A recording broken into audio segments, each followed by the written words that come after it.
¿Qué son los jinn? Yo se los voy a explicar, pero antes que nada, suscríbanse, denle me gusta y compartan este video para que llegue a más personas, a los que les gustan las historias de terror, los relatos de jinn y las leyendas de Medio Oriente.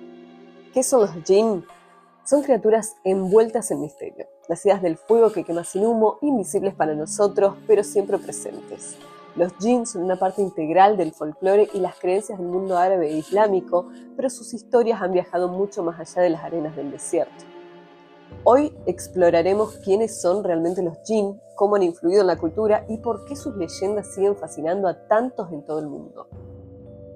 Fue de los labios de un cuentacuentos sirio que el orientalista francés Jean-Antoine Galland escuchó por primera vez en 1709 la historia de Aladino y la lámpara maravillosa. Galland, quien llevó a Occidente una de las primeras versiones de Las Mil y Una Noches, seguramente fascinado por la imagen de los genios, decidió incluir esta historia como una de las que la bella Sheresade narró para salvar su vida. Aunque en esa famosa compilación de relatos El genio del cuento de Aladino no es el único ente con tales características, es sin duda el que más ha trascendido en la cultura occidental. No obstante, son pocos los que conocen su verdadero origen, el cual tiene fuertes pilares en la tradición musulmana y en la cultura de algunos otros pueblos semitas. El Corán, el libro sagrado del Islam, indica que estos entes fueron creados por Allah subhanahu wa ta'ala, al igual que los ángeles y los humanos, formando así una tercera raza. Para la mitología islámica, los jinn poblaron la tierra antes que el hombre y fueron los primeros seres capaces de razonar. La única finalidad es la adoración de Alá. Al igual que los humanos, tienen libertad de elección, por lo que muchos tomaron el camino del mal, como los ifrits, espíritus paganos al servicio de Iblis, el diablo. Desde que hombres y jinn fueran arrojados al mundo terrenal, han compartido sus destinos.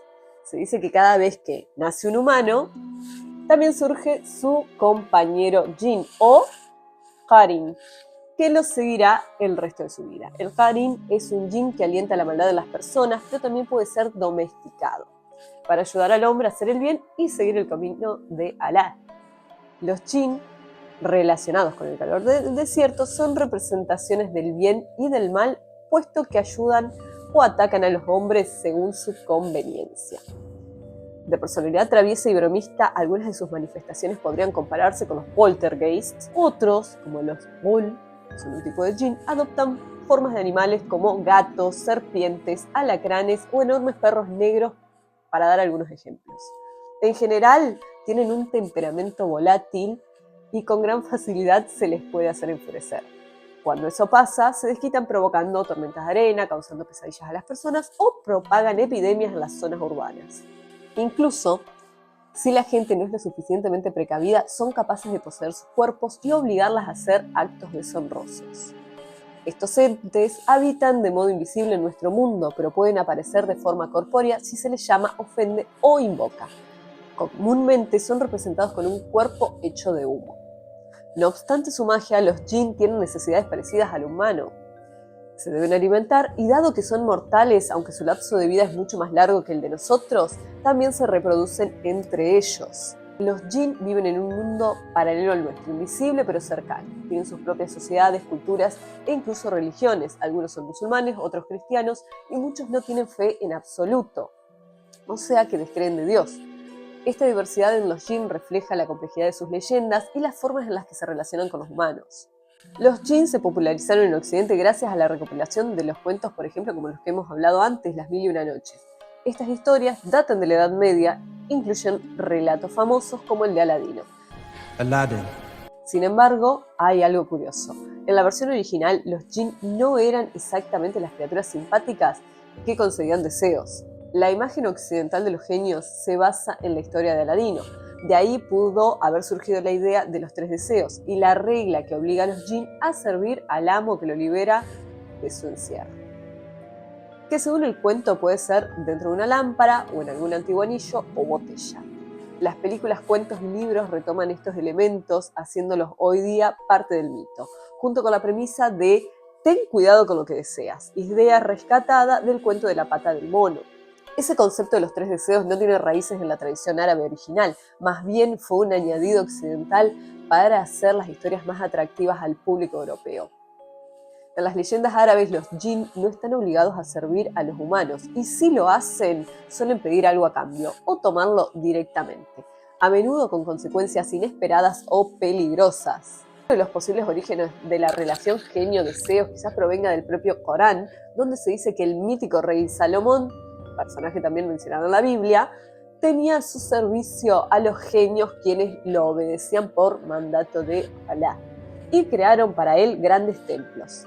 Al final, poco importa de dónde venga esta creencia, la idea de poder cumplir nuestros más escondidos deseos con solo pedirlo sigue siendo parte del encanto que ha mantenido a los genios en el folclore universal actual y no solo en el oriental. Con su libre albedrío, los jinn pueden seguir cualquier religión que elijan. Por eso, algunos adoptaron las enseñanzas del Corán. Inclusive, en una de sus suras o capítulos se relata la anécdota de un grupo de genios que al oír las palabras del profeta Muhammad sallallahu alaihi wasallam se convirtieron en creyentes y predicaron el Corán entre los suyos.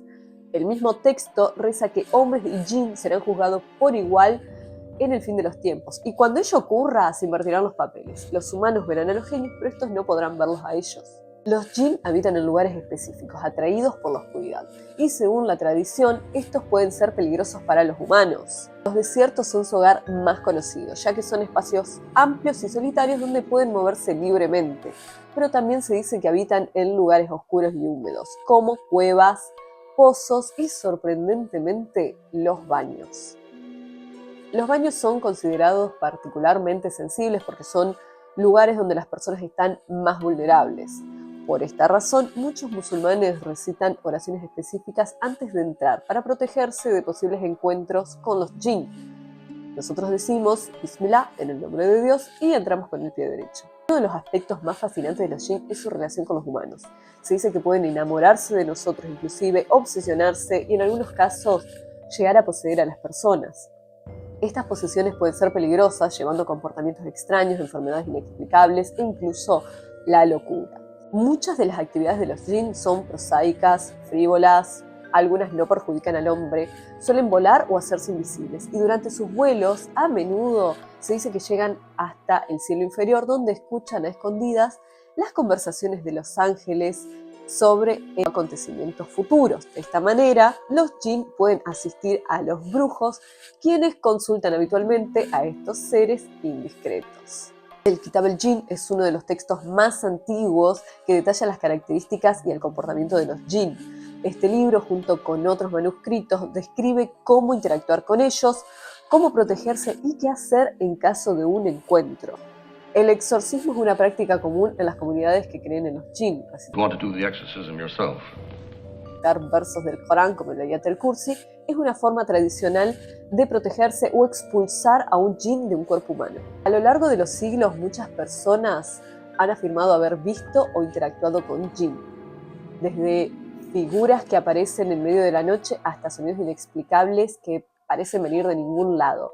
Los encuentros con jinn son tan variados como aterradores. Según otras tradiciones, los jinn habitan en una especie de mundo subterráneo análogo al de los elfos oscuros de la mitología nórdica, ya que Iblis, también llamado Shaitán, un demonio de la religión islámica, es su padre y señor. Los jinn siguen siendo un misterio, una mezcla de leyenda y realidad que continúa fascinando al mundo. Ya sea que creas en ellos o no, su historia es un recordatorio de lo vasto e inexplicable que es nuestro mundo. ¿Ustedes qué opinan? ¿Los jinn son solo mitos o podrían estar más cerca de lo que pensamos? Déjanos tu comentario y suscríbete para más historia de susurros del desierto.